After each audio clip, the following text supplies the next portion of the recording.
Now we have difference of two cubes. Example number 3, factor x cubed minus 64. Okay, our next step is to change x cubed minus 64 in exponential form. Okay, the exponential of x cubed is x cubed, while the exponential form of 64 is 4 cubed. Okay, and then, gagamitin natin yung pattern which is para sa difference of two cubes.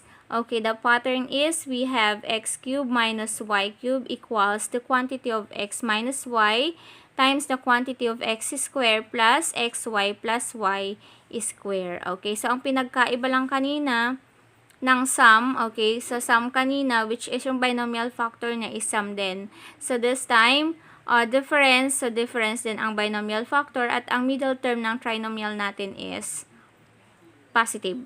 Okay, so next, we rewrite the exponential form. We have x cubed minus 4 cubed, and then to get the binomial factor, kukunin lang natin yung root ng x cubed at saka ng 4 cubed, which is x cubed is x, and then we have 4. Okay, or find the cube root of x cubed. Cube root of x cubed is x, and cube root of 64 is 4. Okay, so that is how to find the binomial factor of difference of two cubes. Next, to find the trinomial factor, square lang natin yung first term. So, we have x square. So, yung x square na yan yung ilalagay sa first term ng trinomial. And then, the plus sign. Okay, kanina sa sum, negative yan. Ngayon, difference, positive naman yan. Okay, next, 4. Square natin ang 4. The answer is 16. So, yan yung ilalagay natin doon sa last term ng trinomial factor.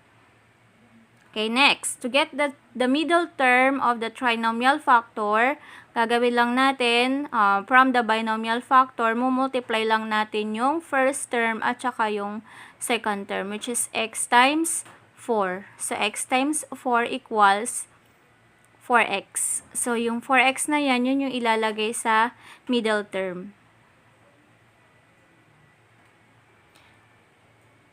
Therefore, the factor of x cubed minus 64 is the quantity of x minus 4 times x squared plus 4x plus 16.